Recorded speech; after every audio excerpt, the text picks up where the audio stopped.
같이 인사하도록 합시다. 당신을 보니 살맛이 납니다.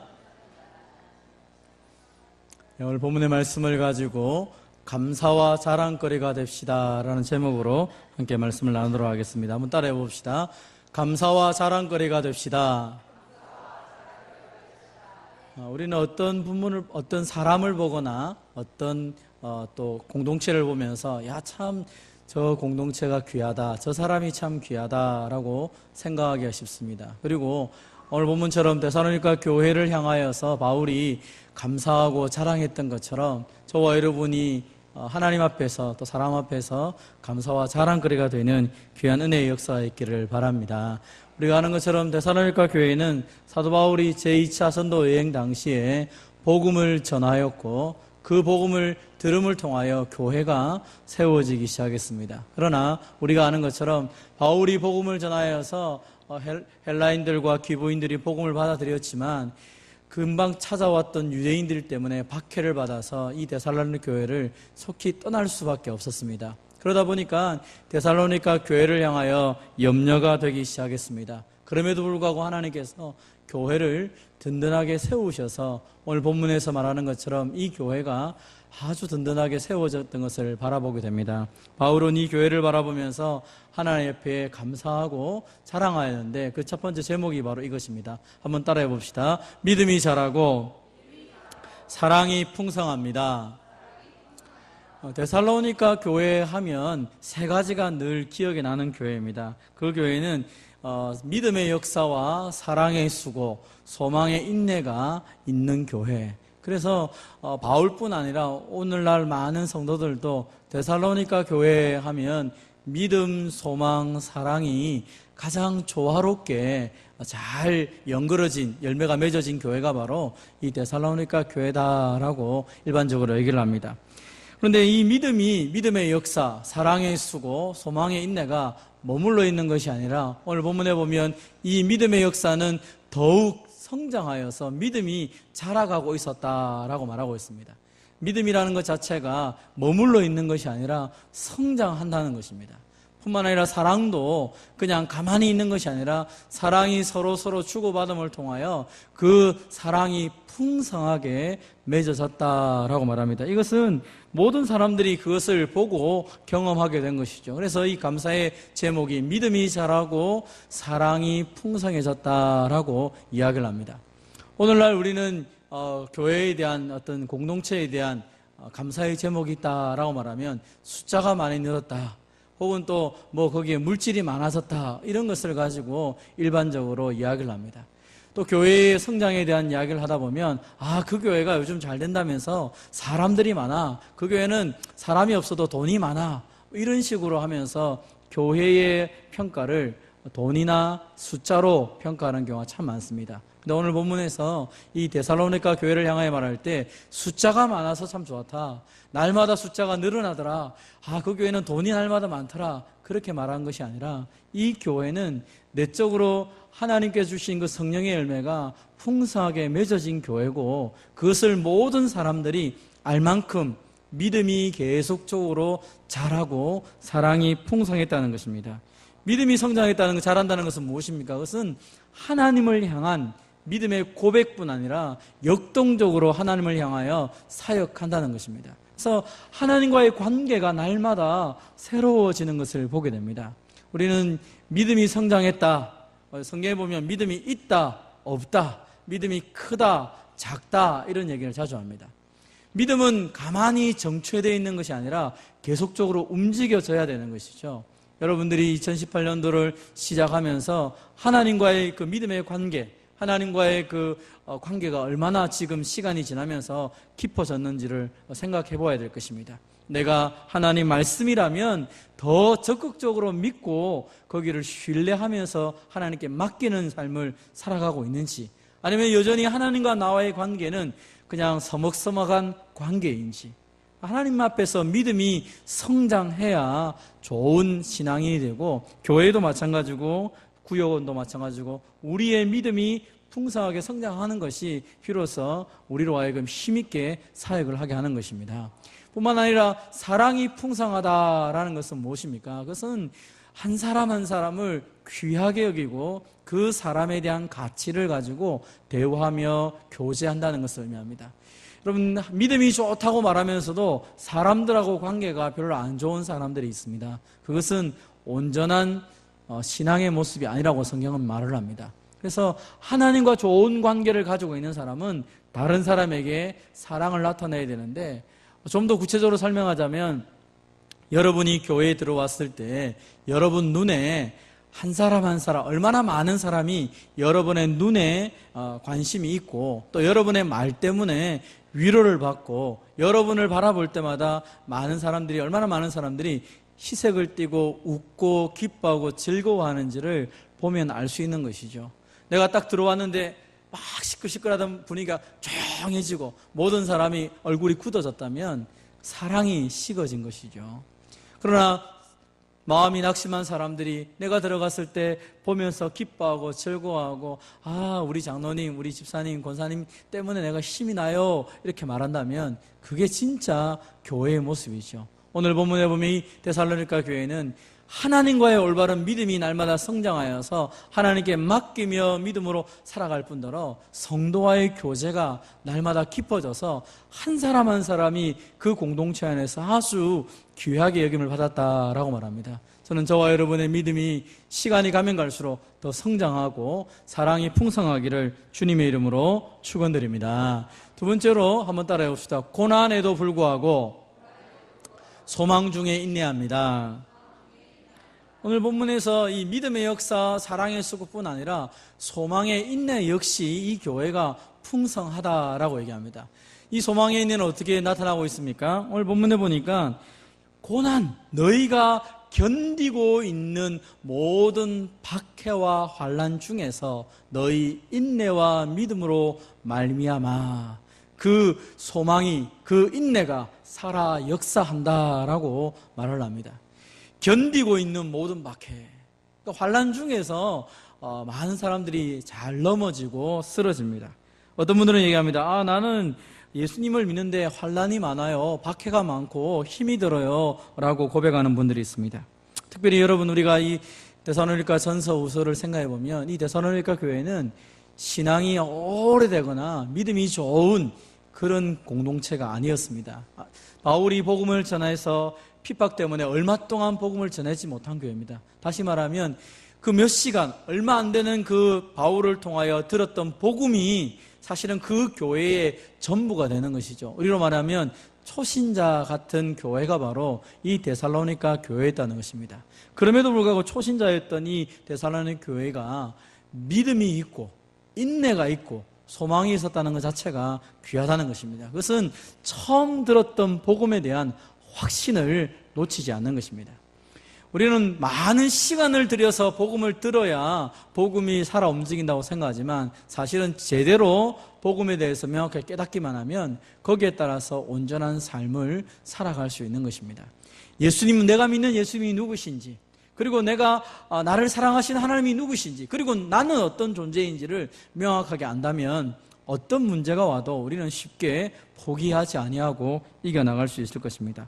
오히려 본문에서 더 강조하는 것은 고난 자체가 바로 네가 그리스도인이고 교회 공동체라는 것을 확증시켜주는 것입니다. 그래서 고난이 없는 공동체는 없는 것이죠. 오히려 고난을 통하여서 하나님의 나라에 합당한 자로 여김을 받게 되었다라고 말합니다. 고난을 통하여서 정말 내가 하나님의 사람이구나, 내가 정말 하나님 백성이구나, 이 땅이 나그네로 살아가는 그것이구나, 고난을 통하여서 내가 하나님께 선택받은 백성이라는 것을 깨닫게 되었다는 것입니다. 그리고 그 고난 중에서 인내하며 기다리게 되었다는 것이죠. 그럼 우리가 잘 기다리지 못하는 것은 확신이 없기 때문에 잘 기다리지 못할 때가 많습니다. 그러나 오늘 본문 데살로니가서 1장 7절에 보면 주 예수께서 자기의 능력의 천사들과 함께 하늘로부터 불꽃 가운데 나타나실 때가 있는데 그때가 되면 세상을 심판하시겠다라고 말을 합니다. 사실 데살로니가 교회의 가장 큰 약점은 재림에 대한 문제였습니다. 그럼에도 불구하고 주님이 다시 오신다는 이 사실을 이 사람들은 확실히 믿었다는 것입니다. 주님이 다시 오신다, 주님이 다시 오신다는 그 사실만큼은 그들이 포기할 수 없었다라고 말합니다. 주님이 다시 오시면 어떻게 됩니까? 오늘 본문에 보면 너희로 환난을 받게 하는 자들에게 환난으로 갚으신다. 다시 말하면 주님이 이 세상에 불러오셔서 심판하셔서 이 하나님 앞에서 하나님을 대적했던 많은 사람들을 심판할 것이다 라고 말합니다. 뿐만 아니라 하나님의 백성들을 어떻게 합니까? 환난받는 너희에게는 우리와 함께 안식으로 갚으신다. 하나님께서 우리에게 영광을 주시고 하나님과 영광스러운 자리로 우리를 불러 가신다라고 말씀을 하고 있다는 것입니다. 그래서 오늘 우리가 이 땅에서 낙을 누리고 이 땅에서 모든 하나님의 약속을 다 누릴 것처럼 살아가는 것이 아니라 이 땅 가운데 속에서 고난을 받기도 하고 좀 어렵기도 하고 좀 내가 사람들 때문에 예수님 믿는 것 때문에 사람들에게 손해를 보더라도 믿음을 포기하지 아니하고 살아갈 때 그것이 바로 우리로 하여금 하나님 백성이라는 증거로 나타나게 되는 것입니다.